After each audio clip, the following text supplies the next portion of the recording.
ಮಳೆ ನೀರಲ್ಲಿ ಅಕ್ಷರಶಃ ಮಹಾನಗರ ಬೆಂಗಳೂರು ಮುಳುಗಿ ಹೋಗಿದೆ. ರಸ್ತೆಯ ನೀರಲ್ಲಿ ಕೆಟ್ಟು ನಿಲ್ತಾ ಇದ್ದಾವೆ ಎಲ್ಲೆಂದರಲ್ಲಿ ವಾಹನಗಳು, ಬಸ್ಗಳು. ಬೋಟ್ನಲ್ಲಿ ಜನರ ರಕ್ಷಣೆ ಮಾಡ್ತಾ ಇದ್ದಾರೆ ಅಗ್ನಿಶಾಮಕ ಸಿಬ್ಬಂದಿ. ನಿಮಗೆ ನೆನಪಿರಬಹುದು 2 ವರ್ಷದ ಹಿಂದೆ, if I am not wrong, 2022ರಲ್ಲೂ ಕೂಡ ಇದೇ ರೀತಿಯಾದಂತಹ ಪರಿಸ್ಥಿತಿ ಬೆಂಗಳೂರಲ್ಲಿ ನಿರ್ಮಾಣ ಆಗಿತ್ತು. ಆಗಲೂ ಕೂಡ ಈ ರೀತಿಯಾಗಿ ಬೋಟ್ನಲ್ಲಿ ಜನರನ್ನ ರಕ್ಷಣೆ ಮಾಡಲಾಗಿತ್ತು, ದೊಡ್ಡ ದೊಡ್ಡ ಅಪಾರ್ಟ್ಮೆಂಟ್ಗಳಲ್ಲಿ ಸಿಲುಕಿದಂತವರನ್ನ. ಈಗಲೂ ಕೂಡ ಅದನ್ನೇ ನೋಡ್ತಾ ಇದ್ವಿ ನಾವು.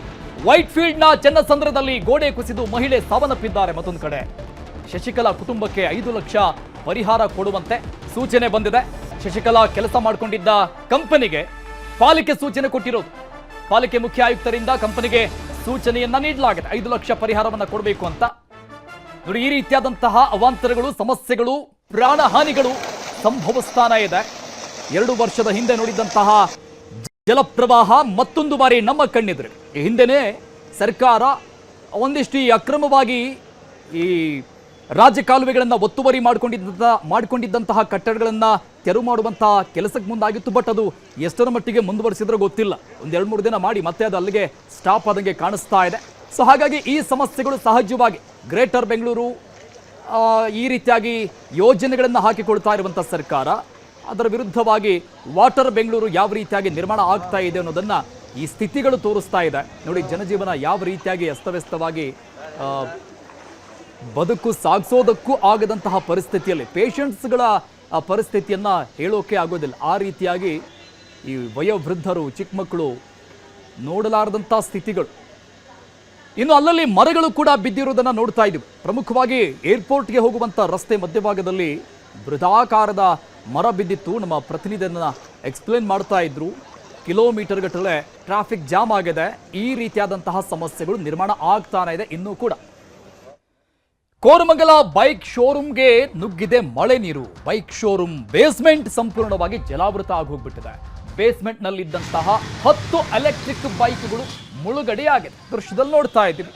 ನೀರಿಂದ ಬೈಕ್ಗಳನ್ನ ಶೋರೂಮ್ ಸಿಬ್ಬಂದಿಗಳು ಹೊರ ತೆಗಿತಾ ಇರುವಂತಹ ದೃಶ್ಯಗಳು ನೋಡಿ. ಬೈಕ್ ಕಾಣಿಸ್ತಾನೆ ಇಲ್ಲ. ಆಲ್ಮೋಸ್ಟ್ ಒಂದು 5 ಫೀಟು ನೀರು ನಿಂತ್ಕೊಂಡಿದೆ ಬೇಸ್ಮೆಂಟ್ನಲ್ಲಿ. ಸದ್ಯ ನೀರನ್ನ ಹೊರಗೆ ಹಾಕೋದಕ್ಕೆ ಅಗ್ನಿಶಾಮಕ ಸಿಬ್ಬಂದಿಗಳು ಕೂಡ ಪಂಪ್ ಅಳವಡಿಸಿದ್ದಾರೆ. 10 ಬೈಕ್ಗಳು ಸಿಲ್ಕೊಂಡಿರೋ ಬೆಂಗಳೂರಿನಾದ್ಯಂತ ಮಳೆಯೋ ಮಳೆ. ಈ ಗ್ರೌಂಡ್ ಫ್ಲೋರ್ ಅಲ್ಲಿ ಇರುವಂತಹ ಮನೆಗಳು, ತಗ್ಗು ಪ್ರದೇಶದಲ್ಲಿ ಎಸ್ಪೆಷಲಿ, ಆಮೇಲೆ ಈ ರೀತಿಯಾಗಿ ಬೇಸ್ಮೆಂಟ್ನಲ್ಲಿರುವಂತಹ ಅಂಗಡಿ ಮುಂಗಟ್ಟುಗಳು, ಶೋರೂಮ್ಗಳು, ಕಚೇರಿಗಳು, ಅವರ ಪಾಡು ಹೇಳೋಕೆ ಆಗುತ್ತೆ. ಆ ರೀತಿಯಾಗಿ ನಾಶ ಆಗಿ ಹೋಗ್ಬಿಟ್ಟಿದೆ. ನೀರಲ್ಲಿ ಕೊಚ್ಕೊಂಡು ಹೋಗ್ಬಿಟ್ಟಿದೆ. ಬದುಕೆ ಕೊಚ್ಕೊಂಡು ಹೋದಂಥ ರೀತಿಯಲ್ಲಿ ಬೆಂಗಳೂರಿನ ಕೋರಮಂಗಲದ ಪರಿಸ್ಥಿತಿ ಇದು ನೋಡ್ತಾ ಇರೋದು.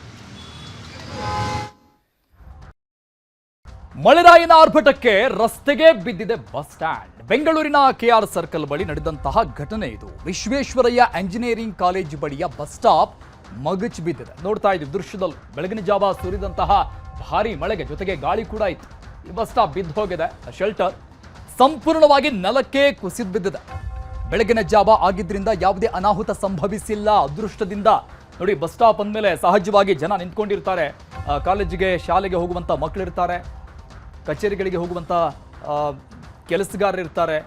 ಯಾರೂ ಕೂಡ ಅಂದರೆ ಬೆಳಗಿನ ಜಾವ ಆಗಿರೋದ್ರಿಂದ, ಅರ್ಲಿ ಮಾರ್ನಿಂಗ್ ಆಗಿರೋದ್ರಿಂದ ಯಾವುದೇ ಪ್ರಾಣಹಾನಿ ಸಂಭವಿಸಿಲ್ಲ ಅದೃಷ್ಟದಿಂದ. ಯಾರಾದರೂ ನಿಂತಿದ್ರೆ ಅವರ ತಲೆ ಮೇಲೆ ಬೀಳ್ತಾ ಇತ್ತಿದ್ರು.